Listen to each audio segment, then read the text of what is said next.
des actus, des coups de cœur et quelques tranches de notre vie, saison 6. Bonjour, bonsoir, nous sommes Max et Guillaume et on est ravis de vous retrouver pour ce 3e épisode de la saison 6 de Tranches de couple, épisode qui aurait pu s'intituler le podcast enrhumé, comme vous l'entendrez peut-être à ma voix, mais qui s'intitulera en réalité le grand écart. Merci à toutes et à tous pour votre écoute et comme d'habitude, n'hésitez pas à partager cet épisode pour nous aider à rester visibles et nous encourager à vous proposer ce podcast régulièrement. On passe tout de suite donc à la première rubrique, la rubrique Actu. Et Guillaume, c'est toi qui nous fais une petite actu Proche-Orient ?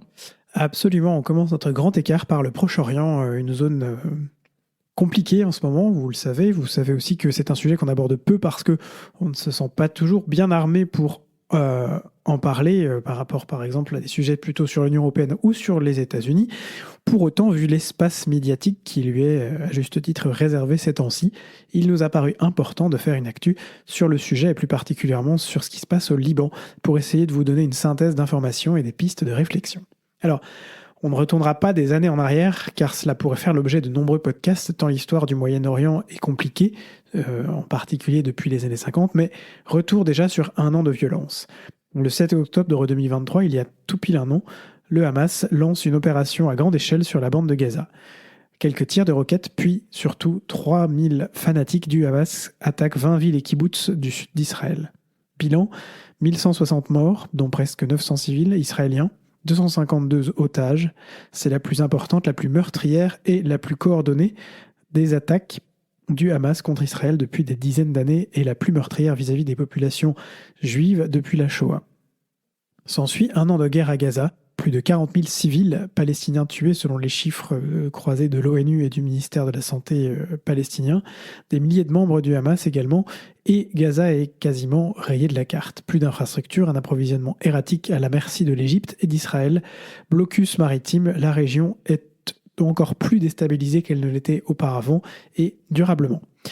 C'est dans ce contexte que la situation entre Israël et le Hezbollah s'aggrave.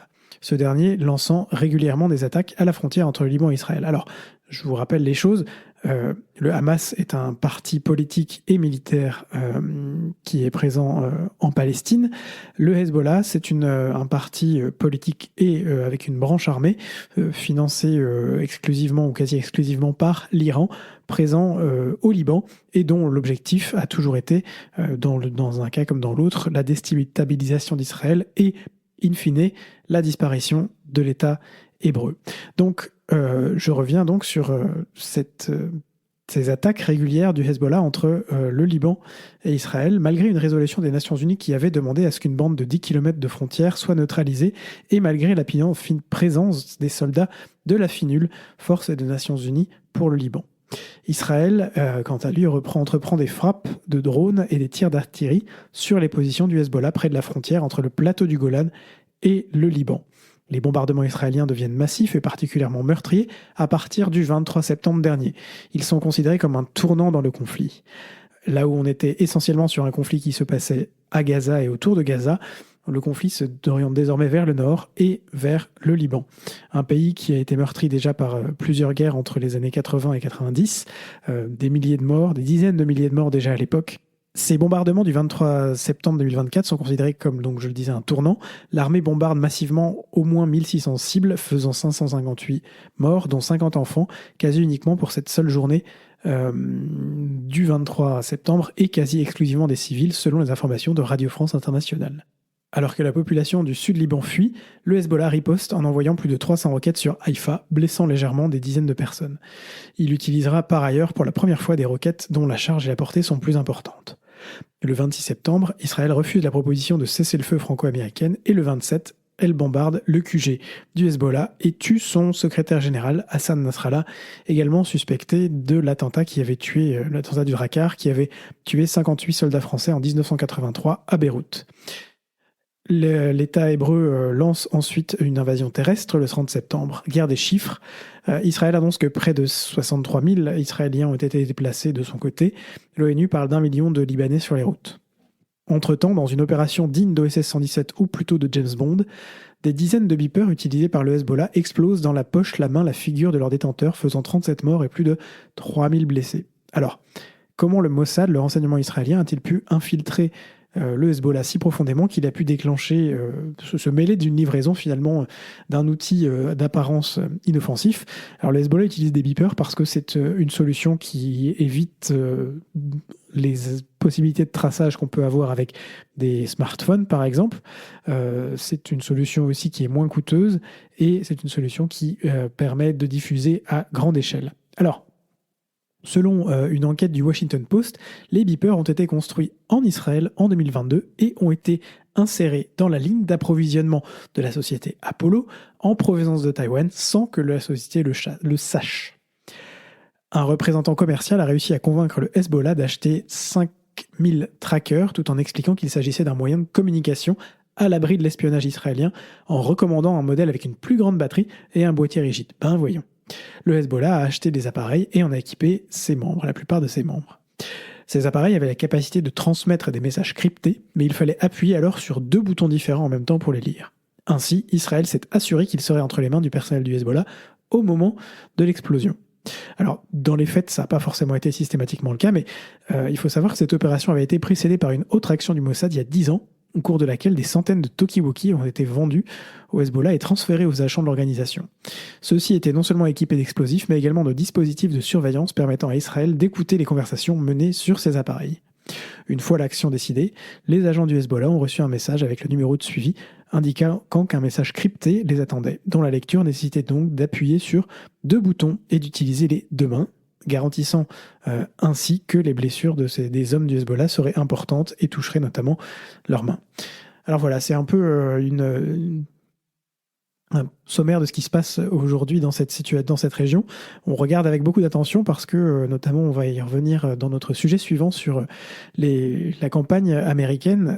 Aujourd'hui, il n'y a qu'une seule chose qui prévient Israël, j'ai envie de dire, de faire n'importe quoi, c'est le soutien de Washington qui, pour Israël, est important puisque c'est le dernier allié du pays qui n'a pas ouvertement condamné les dernières actions d'Israël, notamment l'extension du conflit au Liban, notamment en raison des relations désastreuses entre les États-Unis et l'Iran.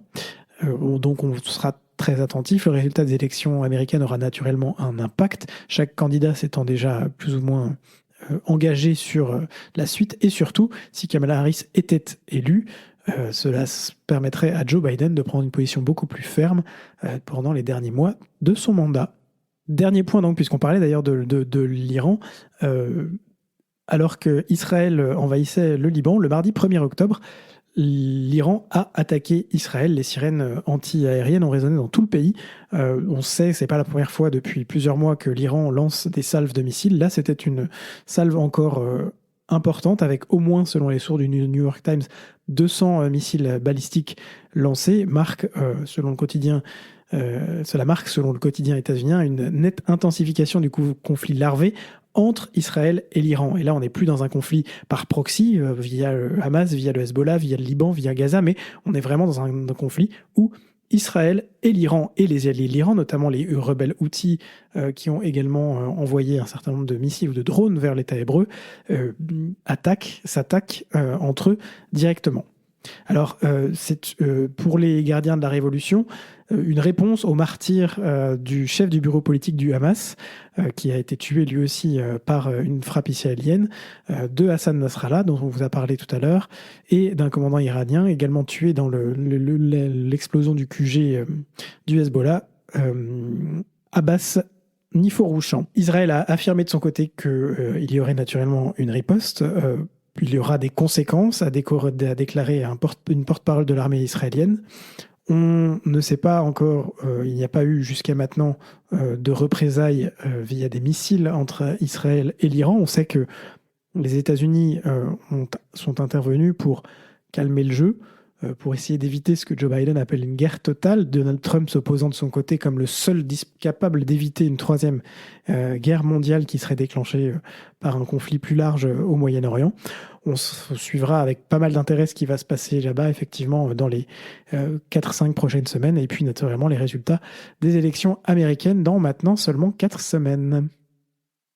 Merci beaucoup Guillaume, c'est effectivement très chaud au Moyen-Orient, proche Moyen-Orient, et on va voir un petit peu comment ça évolue, mais c'est sûr que ça rajoute, en plus de ce qui se passait en Ukraine et puis à Gaza depuis plusieurs mois, la situation est bien complexe. Alors Max, deuxième sujet, comme je l'ai dit, tu vas nous parler un peu de la campagne américaine. On est dans des sujets finalement qui, on a beau faire le grand écart en termes géographiques, il y a des liens d'un sujet à l'autre. Naturellement. Alors aux États-Unis, dans ces derniers jours, effectivement, c'est 3 crises simultanées qui sont venues bouleverser le déroulement de la campagne aux États-Unis. D'abord, l'ouragan dévastateur qui a ravagé le sud-est des États-Unis, qui a fait plus de 200 morts.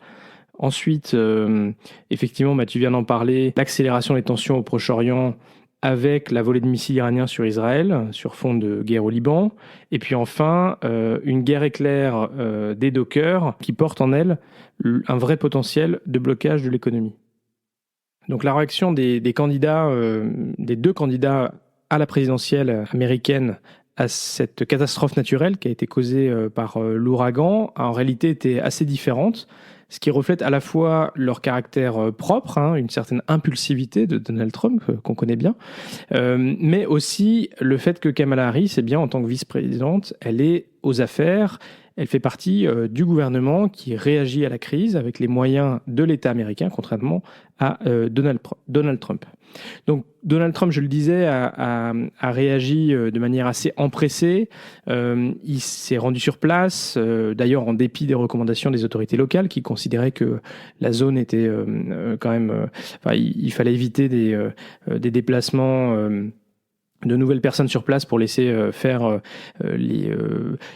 tous les services d'urgence qui étaient en train de répondre à la catastrophe. Et il a effectivement utilisé la situation pour naturellement critiquer sa rivale. De son côté, Kamala Harris, elle est restée dans un premier temps à Washington où elle a suivi la gestion de la crise par l'Agence fédérale de la réponse aux catastrophes naturelles. Elle a eu plusieurs briefings et puis dans un deuxième temps, elle s'est rendue dans l'État de Géorgie le 2 octobre, tandis que Joe Biden, lui, se rendait en Caroline du Nord. Et ces déplacements ne sont pas vraiment anodins, puisqu'on sait que les États de la Géorgie et de la Caroline du Nord sont des États clés pour l'élection du 5 novembre. On peut d'ailleurs s'interroger sur la capacité de ces États à assurer la tenue des élections, et c'est une vraie difficulté. Mercredi dernier, Joe Biden, qui souhaitait montrer, à la fois rassurer les habitants, mais aussi montrer que l'État et le gouvernement démocrate est à leur côté, a annoncé l'envoi de troupes de l'armée américaine pour renforcer les soldats de la garde nationale qui étaient déjà déployés. Alors deuxième crise, effectivement, quelques heures après l'attaque de missiles iraniens, on a eu un communiqué de presse de Donald Trump qui dénonçait l'absence de leadership américain dans un contexte, en gros, d'explosion de la situation mondiale. Le monde part à la dérive et donc tout ça est la faute de Joe Biden et de Kamala Harris. Et de son côté, Kamala Harris, elle, s'est efforcée d'apparaître plutôt en contrôle de la situation depuis la Maison-Blanche où elle a assisté à des briefings et puis elle a publiquement affiché son soutien à Israël. La dernière crise, finalement, c'est celle de l'association des dockers de ports de la côte Est et Ouest des États-Unis qui a lancé une grève en début de semaine dernière avec 45 000 dockers dans 36 ports, ce qui est quand même assez massif. Et là, un gros potentiel de blocage de toute l'économie américaine. Alors finalement, un accord a été trouvé pour augmenter les salaires, qui a notamment impliqué le secrétaire au transport, Pete Buttigieg, dont on a parlé déjà dans ce podcast. Mr. Pete.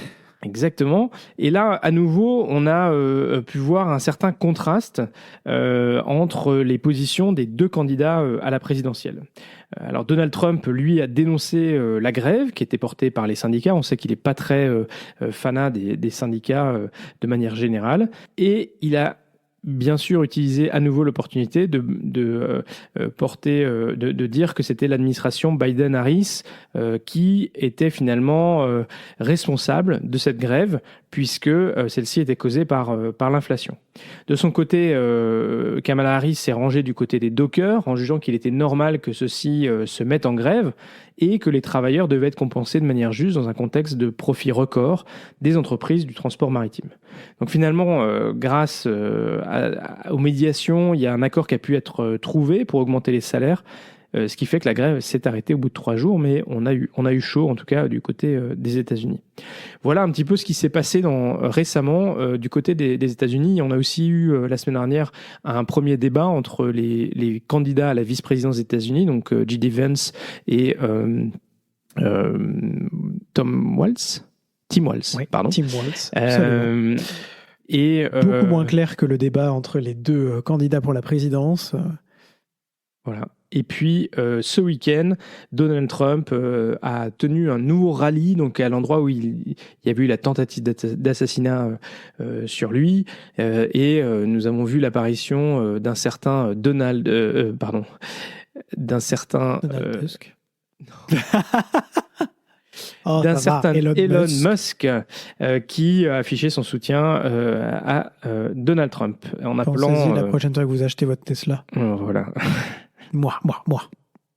Voilà un petit peu ce qui s'est passé du côté de la campagne américaine récemment. Merci Max. Et alors un dernier petit point qui nous avait semblé important.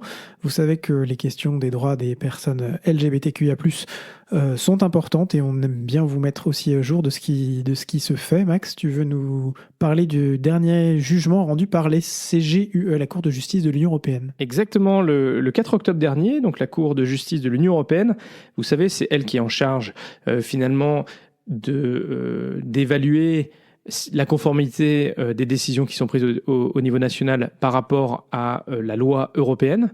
Et donc, elle avait été saisie en dernier recours par un citoyen roumain dans le cadre d'un litige qui l'opposait au service de l'état civil de la direction du registre des personnes d'une commune en Roumanie et au ministère de l'Intérieur de la Roumanie par rapport à la reconnaissance et l'inscription dans l'acte de naissance roumain de cette personne des mentions relatives au changement de prénom et d'identité de genre que cette personne avait légalement acquise au Royaume-Uni. Alors la Cour a jugé que le droit de l'Union impose à tout État membre de reconnaître le changement de prénom et d'identité de genre d'un citoyen de l'Union dès lors que ce changement a été acquis dans un autre État membre. Alors c'est un jugement qui est important parce que ça permet d'assurer une sécurité juridique aux personnes qui ont effectué une transition légale de genre. Et c'est une bonne nouvelle parce que la réalité, c'est que les droits des personnes trans ne sont pas égaux dans tous les pays de l'Union. Vous en êtes assez... Ouais, c'est ça. Les droits des personnes trans ne sont pas égaux dans tous les pays de l'Union. Voilà, on a certains pays qui sont plus en avance que d'autres et certains qui sont carrément rétrogrades. Voilà, ça c'est dit. Donc au moins, on peut remercier la Cour d'avoir eu ce jugement qui permettra aux personnes trans de vivre mieux sur l'ensemble du territoire de l'Union. Alors on passe maintenant à la rubrique Belgitude, Guillaume. Absolument, une rubrique Belgitude rapide par ces temps de froideur, de rhume, de refroidissement, de raclette. Sachez que Bruxelles, la ville de toutes les controverses et de tous les contrastes, la ville la plus surréaliste du monde, notre ville favorite, ici on est en pleine période électorale et alors, comme vous le savez, on est en pleine période électorale et je commence à titre personnel à en avoir ma claque d'entendre les uns et les autres redoubler d'efforts et de futurs mensonges pour appâter le chaland. Je dis futurs mensonges parce que c'est des promesses électorales qui, on le sait, ne seront pas tenues. Je saisis donc l'occasion de la sortie d'une étude qui arrive pile poil avec le froid. On se gèle et le chauffage est de retour. On y reparlera de notre rubrique vie de couple et qui met Bruxelles en tête du classement des villes les plus cosy au monde. Et ouais. Alors qu'est-ce qu'on entend par cosy? Un endroit cosy, c'est un endroit qui donne un sentiment de confort, de chaleur et de relaxation. Parfait. C'est un peu la maison en fait.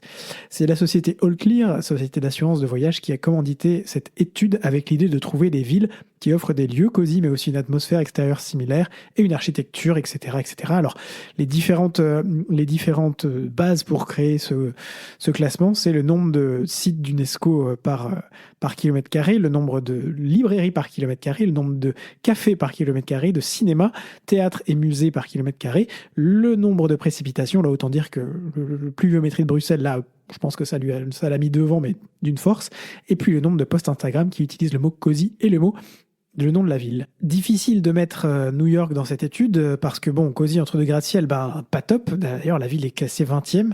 Pour Bruxelles, c'est l'atmosphère générale de la ville ainsi que les très nombreux bars et restaurants de bonne qualité et de comfort food. C'est une ville qui est encore meilleure à expérimenter pendant les mois froids et pluvieux MDR. Bon, a priori, ça a joué un grand rôle pour mettre Bruxelles devant, mais ça se comprend. Dans quelle autre ville est-ce qu'on peut manger les meilleures frites avec les meilleures bières et avant une gaufre extraordinaire et un chocolat local? Aucune. Et en plus, si vous avez des bons fournisseurs, vous pouvez manger aussi quelques raclettes et fondues autour d'un bon verre de vin. Alors, on passe tout de suite donc à la rubrique vie de couple. Et avant de vous parler... D'ailleurs, en parlant de chaleur et de grand écart, on va faire le grand écart des températures, là. Je disais, avant de parler de petites choses qu'on a faites... Petite update de nos vies. Justement, je voulais parler de notre relation assez différente à la chaleur. Aïe, aïe, aïe, aïe. Notamment dans le lit. Aïe, aïe, aïe, aïe. Eh oui. Disons que ça, c'est un sujet sur lequel les couples se retrouvent ou alors... S'opposent. Oui, c'est le principe, oui. Et... je suis plutôt le mec qui ouvre grand la fenêtre, y compris en hiver, et qui se blottit sous la couette parce que c'est trop agréable quand il fait froid dehors d'être sous la couette. Et Max, c'est plutôt le mec qui ferme la fenêtre, qui allume le radiateur à fond et qui se met sous la couette, puis une deuxième couette et un troisième plaid par-dessus, c'est ça? C'est ça. Autant dire qu'on s'entend furieusement bien. Donc c'est pas évident toujours. Puis c'est pas que dans le lit en fait. Hein. Bah oui, ce podcast n'est pas moins de 18 ans. Non, mais de manière générale, on n'est pas complètement aligné sur la question de la chaleur et tout ça, mais c'est vrai que bon, chacun s'habille comme il veut et donc ça c'est pas un problème. Dans le lit, on n'a qu'un seul lit et si tu laisses la fenêtre ouverte pendant la journée et que donc on arrive dans une chambre où il fait gla-gla, forcément c'est moins cool, quoi. Après, tu te mets sous la couette, puis t'attends que ça explique chauffe. aussi pourquoi est-ce que t'as le nez qui coule. Hein. Oui, oui, sans doute. Ça et rencontrer des gens d'un peu trop près. Non, mais effectivement, c'est très drôle parce que ça fait depuis qu'on est ensemble que ça dure en fait ce petit combat. Alors on a tout cherché, on a cherché des solutions pour pouvoir avoir que le radiateur de la chambre soit pas lié au thermostat de toute la maison pour pouvoir qu'on lui dise bon bah ok tu chauffes entre 10h et 10h30 le soir histoire qu'on ait de la chaleur quand on rentre, mais après tu t'arrêtes puis tu te mets à chauffer à 6h30 pour qu'à 7h quand on se lève il fasse un peu chaud. C'est pas s'il fait trop chaud, je peux pas dormir, je suis désolé. Ah non, mais en plus t'es une vraie bouillotte, faut quand même le dire. Et puis en plus quand j'ai de la fièvre, autant dire que c'est plus une bouillotte là, on est sur l'Etna là. Voilà, donc ça nous arrive effectivement de mettre un morceau de couette entre nous deux, parce que Guillaume est trop chaud. Oui. Et puis l'été, on dort sans couette, presque. Ah là là là là. Bon, bref, voilà, on vous a raconté ce petit aspect de la vie de couple de manière générale appliquée. Passionnant, mais on Guillaume serait intéressé d'avoir vos tactiques, hein, si vous êtes en couple et que vous avez des tactiques pour justement mettre d'accord deux personnes qui chauffent absolument... qui chauffent que d'un côté. Oui, sinon on peut aussi faire chambre à part, t'as raison, c'est une bonne idée ça. Oui, alors, je raconterai cette petite anecdote où la seule fois où j'ai fait chambre à part et où je suis allé dormir à côté, au milieu de la nuit, il y a quelqu'un qui est venu me rejoindre dans le lit. Oui, bon. Oui, bon, peut-être, peut-être. C'était pas moi. Mais qui c'était d'ailleurs? Bon alors, Guillaume, qu'est-ce qu'on a fait? On a quelques contrastes dans nos activités. Vous savez, on vit une vie de grand écart. Alors, ce mercredi, on était à Lille pour le show final de Drag Race France. C'était légendaire. C'était génial. Alors, avec Nicky Doll. Oui, naturellement, quand on a vu le show de Drag Race Belgique, on se rend compte de la différence de moyens aussi entre ces deux émissions. Les deux émissions en Belgique et en France, c'est normal. En Belgique, c'est une émission qui touche 5 millions de personnes. En France, on est plutôt sur 65 millions. Donc, les moyens qui y sont donnés ne sont pas les mêmes. En France, il y a une tournée de, je sais pas, 30 dates. En Belgique, on a une date à Bruxelles. Mais voilà, c'était une soirée vraiment légendaire parce qu'on a retrouvé toutes nos queens de la saison 3 qui ont chacune eu leur moment pour briller sur scène. On a retrouvé l'humour légendaire et décapant de Nicky Doll, n'est-ce pas, qui a adoré le public lillois. Enfin, bon, adoré, je sais pas, mais pas arrêter de dire que Bon, c'était chaud quand même. public formidable. C'était chaud, c'était chaud. Elle aime pas être interrompue hein, quand même. Ça s'est vu un peu. Mais c'était vraiment une très chouette soirée avec une super ambiance. Et voilà, l'occasion de se remettre un peu là-dedans en attendant la saison 4, on espère, Bientôt. à l'été 2025, n'est-ce pas? Oui, ça a été très très chouette. Un bon moment passé ensemble et puis finalement aussi une petite découverte pour nous que finalement aller passer la soirée à Lille, c'était faisable. Bon, il se trouve quand même que on est rentré à 1h du matin ici, donc c'était un peu plus dur jeudi matin pour se lever. Voilà. Et le week-end dernier, on a fait quelque chose de complètement différent. On était dans un stade, donc quand même gros événement pour Guillaume. Et ben, le week-end dernier, on était dans un stade parce qu'on a fait cette année un peu une tournée des stades pour. Non, c'était pas du sport, c'était pas un concert non plus. Enfin, pas tout à fait. C'était pour la messe du pape en Belgique. Alors, comme vous le savez, le pape est assez avare de visites dans les pays, les grands pays, les pays d'Occident en tout cas, et il a concentré ses visites. Des voyages apostoliques depuis le début de son pontificat sur des petits pays ou des pays pauvres ou marginalisés qui ont été peu visités par ses prédécesseurs. Je vous laisse déterminer dans quelle case rentre la Belgique. En tout cas, de fait, il a fait un voyage de 3 jours en Belgique à l'occasion de l'anniversaire de des universités de Louvain. Et cette visite s'est terminée par une messe au Stade Roi-Baudouin. Voilà, c'était un moment très solennel. On ne va pas se mentir, ce voyage nous laisse un peu une impression de grand écart aussi. C'est un peu ce qu'on fait, nous, au quotidien, dans notre foi et dans notre engagement spirituel. Oui, on va dire qu'il y a eu un peu le grand écart dans les positions du pape aussi. Des prises de parole assez fortes sur finalement les abus, la nécessité de ne pas laisser les abus impunis, vraiment appelant à ce que finalement les responsables de ces abus soient dénoncés et aillent devant la justice. Vraiment une parole très forte. D'ailleurs, pendant la messe du pape elle-même, il y avait des représentants d'associations qui travaillent avec les personnes qui ont subi des abus, avec les plus démunis, des associations qui travaillent pour accompagner les personnes qui sont sans abri ou des migrants et tout ça. Donc vraiment un aspect très fort. Et pour autant, quand même quelques paroles qui, ici en Belgique, ont fait un peu polémique, notamment une certaine métaphore sur un tueur à gages qui a quand même pas mal choqué et qui d'ailleurs a conduit derrière à ce que le sujet soit discuté au Parlement belge avec une prise de parole du Premier ministre. Tout à fait, qui a convoqué l'ambassadeur du Saint-Siège en Belgique pour lui dire que c'était pas très opportun. Et puis, le problème, c'est que Non, quelques paroles dans ces discours, notamment à l'université de Louvain, sur les femmes qui ont été un peu fraîchement accueillies aussi, dans un mode un petit peu... ça faisait un peu continuation du patriarcat, quoi.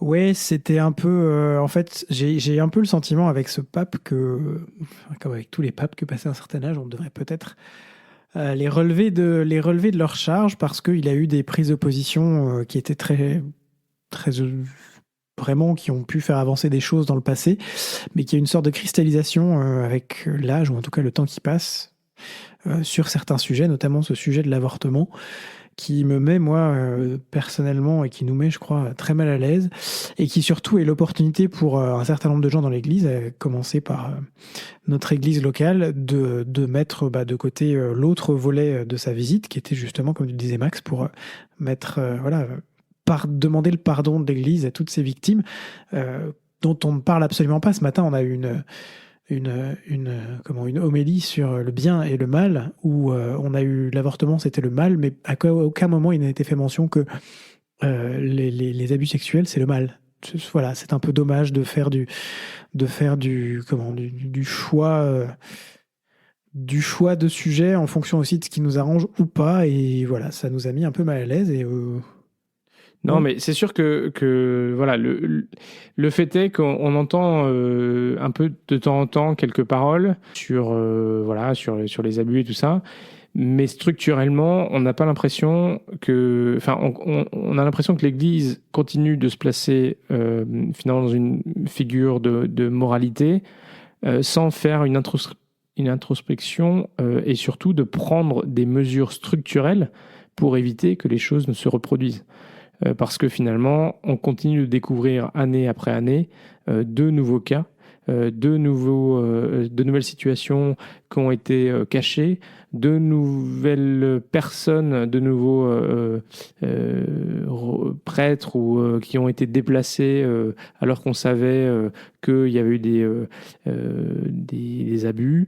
Voilà. Et finalement, à un moment donné, il commence à y avoir il commence plus, malheureusement. Il y a cette dichotomie entre faites ce que je dis et faites pas ce que je fais. Et donc, à un moment donné, on aimerait avoir peut-être un peu plus d'humilité sur ce caractère moralisateur et peut-être peut-être des actions plus fortes pour mettre en œuvre ces belles paroles que le pape a pu dire sur il faut maintenant que les abus cessent et tout ça. Ok, mais c'est quoi les actions qui sont mises en place? Et voilà, peut-être avoir un peu plus d'humilité dans l'approche plutôt que d'être sans cesse en train de dénoncer telle ou telle chose parce qu'à un moment donné, ça devient un peu complètement ridicule, quoi. Tout à fait. Bon voilà, désolé, on vous a fait un petit cœur ouvert là sur le sujet, mais je crois que c'est un peu ce à quoi notre rubrique de couple est aussi destinée. Exactement. Allez, on passe à la dernière rubrique. Guillaume, c'est toi aujourd'hui qui nous parle dans cette rubrique quoi? C'est une rubrique chasse au trésor. Vous aurez peut-être entendu parler de sur la trace de la chouette d'or. C'est une histoire qui durait depuis plus de 30 ans. Tout commence en 1993 quand un certain Max Valentin, de son vrai nom Régis Hauser, expert en marketing et écrivain, sort un livre. Il s'intitule Sur la trace de la chouette d'or. La promesse est toute simple et particulièrement stimulante. Résolvez les 11 énigmes du livre et vous trouverez, enterré quelque part sur le grand territoire de France, une sculpture de chouette en bronze. C'est une réplique de celle originale en or et en argent sertie de diamants qui vaut à l'époque, on parle encore en francs français, 1 million de francs, 150 000 euros d'aujourd'hui quand même. Le ou la gagnante pourra échanger la réplique contre l'original. Alors, le système d'origine, c'était donc un livre réédité 3 fois et aujourd'hui introuvable, et un bon vieux Minitel à l'ancienne avec la possibilité de poser des questions directement à Max Valentin, moyennant finance, c'est pas l'armée du salut non plus, et il y a une chouette à financer. Naturellement, gros chambardement avec l'arrivée d'Internet, les communautés marginales sur Minitel se regroupent, échangent plus facilement des informations, et il devient beaucoup plus simple de croiser ce que l'on sait. Et en même temps, il devient aussi beaucoup plus complexe de faire le tri dans toutes les informations auxquelles on a accès. Il aura donc fallu presque 30 ans d'Internet et 15 ans après le décès du créateur de l'énigme en 2009 pour arriver à l'étape fatidique où une personne a trouvé la réplique de la chouette tout en étant capable d'expliquer comment elle en est arrivée là. Ça, on le suppose parce qu'on n'a pas eu encore toutes les étapes, mais c'est ce qu'on imagine puisque le co-créateur du jeu qui a repris... au début des années 2020, pour redonner du poil de la bête à la chasse au trésor, a annoncé qu'a priori, il fallait mettre en suspens pour l'instant les recherches, qu'elle aurait été retrouvée et que les conditions étaient donc remplies. Parce que non seulement il fallait la trouver, mais il fallait être capable de dire comment on avait retrouvé donc en résolvant ces 11 énigmes. Alors, la disparition du créateur en 2009 laissait une communauté orpheline en quelque sorte. Ça montre aussi que derrière une aussi grande communauté, la tentation du repli et une dérive parfois un peu sectaire n'est jamais très loin. Suite à son décès, s'est posé naturellement la question de qui était dans le secret. Ses proches, certains en tout cas. Ça sera confirmé plus tard avec notamment la personne qui a repris, je le disais, la chasse au trésor, la gestion de cette chasse au trésor, en tout cas les informations, tout aussi nébuleusement que le reste. Et puis naturellement le temps passe avec le risque que les indices disparaissent sous un parking, une forêt ou un barrage. Alors, on en saura plus dans les semaines qui viennent. Il semble que la chouette a été retrouvée dans la forêt de Dabo, non loin de Phalsbourg en Moselle. et se posera aussi la question de savoir ce que vont devenir tous ces chouetteurs, comme on dit. Le bonheur n'est pas à l'arrivée, c'est le chemin. Et bien là, justement, on est arrivé. Comment vont-ils trouver un autre chemin sur lequel se diriger, sur lequel marcher? Merci beaucoup Guillaume pour cette dernière rubrique un petit peu chouette. Et c'est déjà la fin de ce 3e épisode de la saison 6. Un épisode très grand écart. Absolument, et si vous êtes arrivé au bout sans avoir besoin de faire le grand écart entre la cuisine, l'ordinateur et la salle de bain, bravo et merci. On est très heureux de vous compter parmi nos auditeurs. Si ce podcast vous plaît, faites-le découvrir autour de vous et n'hésitez pas à mettre une note ou un commentaire sur Apple Podcast, Spotify ou votre logiciel de podcast préféré, et un like sur YouTube ou Twitter, un pouce bleu sur Facebook et surtout, partagez. Ce podcast est diffusé le lundi tous les 15 jours ou le dimanche soir pour les plus pressés quand on aura réussi à le monter. Alors d'ici au prochain épisode, portez-vous bien, gros bisous et à bientôt pour un nouveau grand écart.